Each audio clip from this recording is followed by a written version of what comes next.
Assalamualaikum. Welcome back to FA Group of Education. This is Sir Arslan, your physics teacher.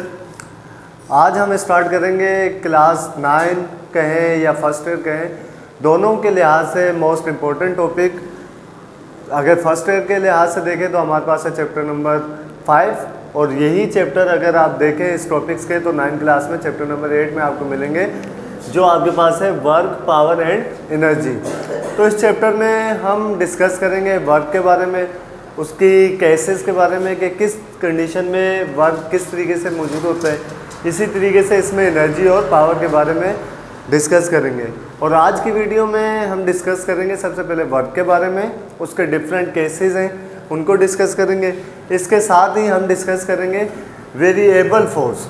अब हमें ये भी पता होना चाहिए कि वेरिएबल फोर्स का क्या मतलब है, कांस्टेंट फोर्स का क्या मतलब है। तो आज की वीडियो में हम इन तमाम बातों को डिस्कस करेंगे, और आई होप कि आज का लेक्चर आपके लिए हेल्पफुल होगा थ्रू आउट द कोर्स के लिए। तो सबसे पहले हम स्टार्ट करेंगे वर्क की ही डेफिनेशन से कि वर्क किसे कहा जाता है। वर्क को वैसे आम वर्डिंग में देखें तो काम। अब काम का मतलब क्या है, किसी ना किसी चीज़ का होना।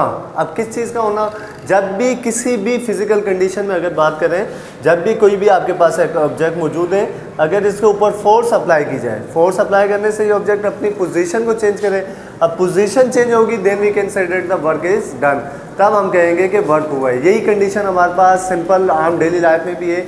कोई भी आपके पास ऑब्जेक्ट मौजूद हो, अगर उसको हमने डिस्प्लेस करवाना है, एक जगह से दूसरी जगह मूव करवाना है, तो उसके लिए भी लाजमी है कि वो ऑब्जेक्ट अपनी पोजीशन को चेंज करे, तब हम कहेंगे कि वर्क हुआ है। तो सबसे पहले फर्स्ट डेफिनेशन हमने जो वर्क की लिखी है, the dot product of force and displacement. याद रखें कि सिंपल फार्मूला अगर हमारे पास एफ एस या एफ डॉट एस का आएगा वर्क का, तो इट मीन्स इसमें जो बात की जा रही है वो हमारे पास एक कांस्टेंट फोर्स की बात की जा रही है। अब कांस्टेंट फोर्स से क्या मुराद है, कांस्टेंट फोर्स ऐसी फोर्स जिसमें जो फोर्स का मैग्नीट्यूड है, फॉर एग्जांपल के तौर पे अगर 5 न्यूटन की फोर्स अप्लाई की जा रही है, तो थ्रू आउट द मोशन अगर पॉइंट ए से पॉइंट बी पर कोई भी ऑब्जेक्ट अपनी डिस्प्लेसमेंट को कवर करता है, मूव करता है, तो उसकी पूरी मोशन के दौरान फोर्स जो है वो आपके पास सेम रहनी चाहिए, 5 न्यूटन की रहनी चाहिए। इट मीन्स कांस्टेंट रहनी चाहिए, फोर्स चेंज ना हो। तो dot product is force and displacement is known as work. इसे क्या कहा जाता है, काम कहा जाता है, वर्क कहा जाता है। अब अगर नेचर की बात करें, डायमेंशन की बात करें कि वर्क का क्या है, तो हमारे पास वर्क जो है वो एक स्केलर क्वांटिटी है। हमने लास्ट चैप्टर में डिस्कस किया था कि स्केलर क्वांटिटीज़ क्या होती है। जब भी दो वेक्टर्स को आपस में प्रोडक्ट कर दिया जाए, मल्टीप्लाई कर दिया जाए, और उसका जो रिजल्टेंट है वो हमारे पास अगर हो स्केलर क्वांटिटी, तो वैसा प्रोडक्ट हमारे पास कहलाता है स्केलर प्रोडक्ट। तो हमारे पास जो वर्क है वो भी एक है स्केलर क्वांटिटी। और अगर इसके यूनिट की बात करें कि यूनिट क्या है वर्क का, तो याद रखें वर्क का यूनिट होता है जूल। अब जूल किस तरीके से, वो जूल को डिफाइन करना हो कि जूल क्या है। जूल का मतलब है जब भी किसी भी ऑब्जेक्ट पर 1 न्यूटन की फोर्स अप्लाई की जाए, और वो फोर्स अप्लाई करने की वजह से वो जो ऑब्जेक्ट है वो डिस्टेंस कवर करे 1 मीटर का, तो हम कहेंगे कि वो जो अमाउंट है जूल की वो है हमारे पास 1 जूल। इसीलिए यूनिट आप अक्सर चेक करेंगे वर्क का, कहीं आपको मिलेगा जूल और उसके साथ साथ कहीं आपको मिल रहा होगा न्यूटन मीटर। तो दोनों जो 1 जूल है वो बराबर है हमारे पास 1 न्यूटन मीटर के। अगर डायमेंशन चेक करें कि आपके पास वर्क का डायमेंशन क्या है, तो डायमेंशन हमारे पास होता है वर्क का, अगर हम वर्क को चेक करें, वर्क का फॉर्मूला W इज इक्वल है एफ एंड एस के। तो फोर्स का सबसे पहले डायमेंशन हमें पता होना चाहिए। फोर्स का डायमेंशन के मुताबिक अगर हम चेक करें, फोर्स जो है आपके पास बराबर है एम ए के। तो इसी मुताबिक अगर इसका F is equal M A dimension find out करें, तो आपके पास आ जाएगा एम, इसी तरीके से एल और टी स्क्वायर। ये आपके पास किसका आ गया, डायमेंशन फोर्स का। इसी तरीके से एस का डायमेंशन होता है एल।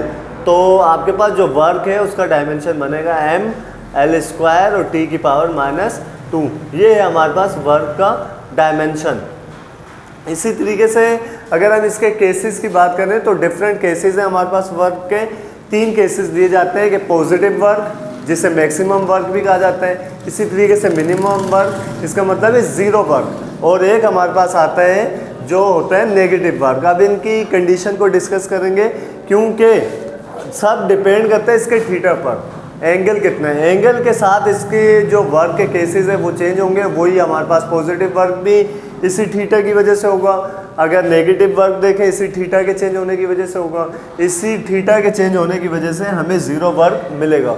अब सबसे पहले हम बात करें इसके केसेस में, तो हमारे पास क्या है, when the applied force F and the displacement S, अगर अप्लाइड फोर्स F और जो डिस्प्लेसमेंट कवर हुआ है S are in same direction, अगर वो हमारे पास हो सेम डायरेक्शन में, एक ही डायरेक्शन में दोनों अप्लाई की जा रही हो। फॉर एग्जांपल के तौर पर अगर फोर्स इस डायरेक्शन में अप्लाई की जा रही है और ऑब्जेक्ट भी इसी डायरेक्शन में डिस्टेंस कवर करे, सेम डायरेक्शन है, सेम डायरेक्शन होने का मतलब है कि आपके पास इन दोनों के दरमियान जो एंगल है वो है हमारे पास 0 डिग्री।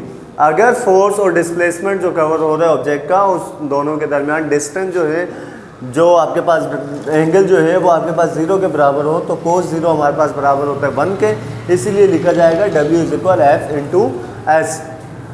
फिर केस 2 की अगर बात करें, केस 2 में हमारे पास है नेगेटिव वर्क। अब नेगेटिव वर्क किस तरीके से प्रोड्यूस होगा, जब फोर्स और जो आपके पास डिस्प्लेसमेंट है उन दोनों के दरमियान जो एंगल हो वो कंसीडर किया जाए 180 का।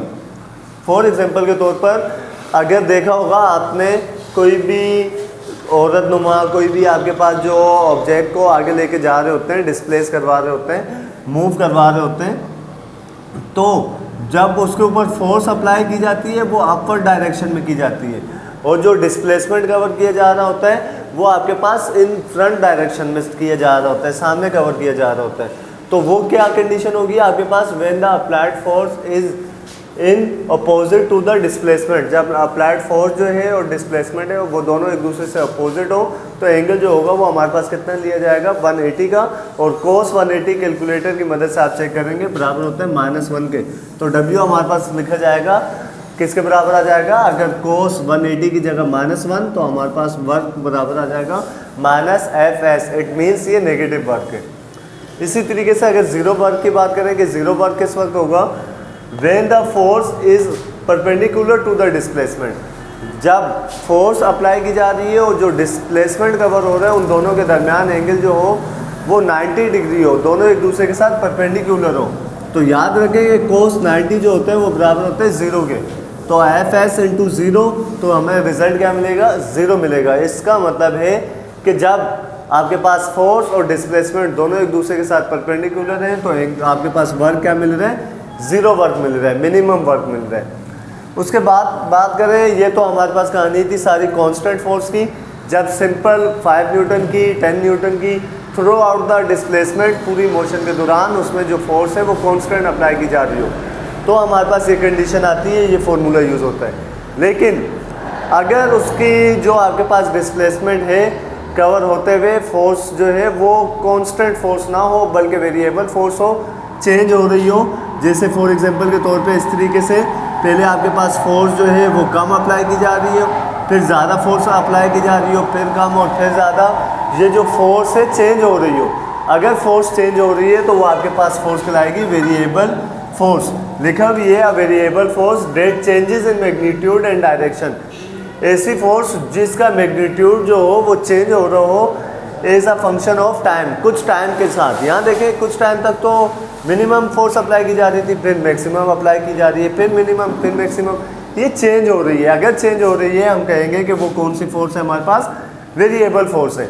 अब वेरिएबल फोर्स है, अब वर्क डन जो प्रोड्यूस हो रहा है वो भी वेरिएबल फोर्स की वजह से हो रहा है, इसका मतलब है वहाँ पे हम ये फार्मूला यूज़ नहीं कर सकते। अब इसमें क्या कंडीशन होती है, इसमें फॉर एग्जांपल के तौर पे ऑब्जेक्ट इस तरीके से मूव कर रहे हैं, हम इसके डिस्प्लेसमेंट को छोटे छोटे पार्ट्स में डिवाइड कर देते हैं। अब छोटे पार्ट्स में अगर हम इसके डिस्टेंस को चेक करेंगे तो अब वो आपके पास टोटल जो डिस्टेंस है, फॉर एग्जांपल के तौर पे XI से लेके XF तक है इनिशियल डिस्टेंस, और आपके पास क्या आ जाएगा फाइनल डिस्टेंस। अगर हम इसका चेंज निकालना चाहें, मतलब कि डेल x निकालना चाहें, तो वो हमारे पास किसके बराबर आ जाएगा, XF माइनस इंटू XI। तो यहाँ पर भी हम यही कंडीशन यूज़ करेंगे कि आपके पास जो डेल x से मल्टीप्लाई करवाएंगे, डेल x क्या चीज़ है, ये मिनिमम डिस्प्लेसमेंट है, ये जो आपके पास डिस्टेंस कवर हो रहा है, कितना डिस्टेंस कवर हो रहा है उसको डेल x से डिनोट किया जाएगा। अब ये क्या है, consider a body cover displacement from xi to xf when a variable force act on it। अब इसमें जो फोर्स है वो वेरिएबल है, हर पॉइंट पर अलग अलग फोर्स अप्लाई की जा रही है। अगर इतने डिस्प्लेसमेंट में चेक करें अलग फोर्स अप्लाई की जा रही है, फिर देखें तो मैक्सिमम डिस्प्लेसमेंट कवर हो रहा है, इसका मतलब है यहाँ पे फोर्स भी चेंज है। ऐसा नहीं है कि कांस्टेंट फोर्स अप्लाई की जा रही है।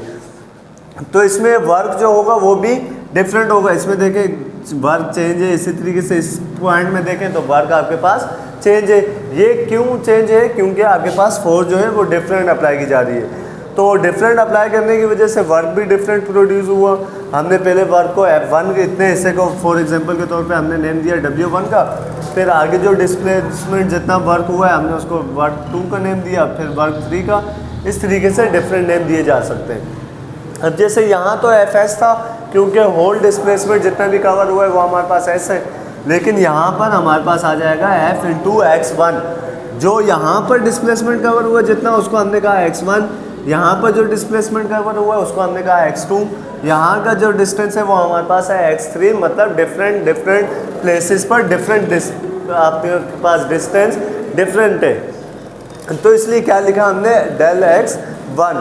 अब ये फोर्स जो है वो भी कांस्टेंट नहीं है, सेम नहीं है, अलग अलग है। तो हमने एक को F1, F2, F3, इसी तरीके से हमारे पास कितनी फोर्सेस आ जाएंगी Fn। ये इसीलिए अभी आपके सामने लिखा है क्योंकि ये वेरिएबल जो आपके फोर्स है ये चेंज होती रहती है, F1, F2, F3 से चेंज होती रही। इसी तरीके से अगर हम शॉर्ट में लिखना चाहें कि किस तरीके से लिखा जा सकता है, तो हम इस समीशन फॉर्म में लिखेंगे I1 से लेके n तक के, और F1 भी चेंज हो सकता है और xi डिस्प्लेसमेंट जो है वो भी चेंज हो सकता है।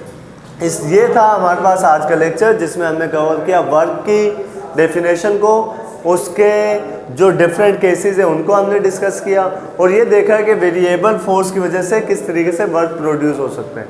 आई होप कि आज का जो लेक्चर है वो आपके लिए फ़ायदेमंद साबित होगा। इंशाल्लाह आज के बाद जो नेक्स्ट लेक्चर आएगा वो आपके पास चैप्टर नंबर 5 ही में कि इस वर्क की वजह से, जो वेरिएबल फोर्स की वजह से किस तरीके से डिफरेंट वर्क प्रोड्यूस हो सकते हैं, इसके डिफरेंट केसेस हैं, तो उसको डिस्कस करेंगे। जब तक के लिए टेक केयर ऑफ़ योरसेल्फ। अल्लाह हाफिज़।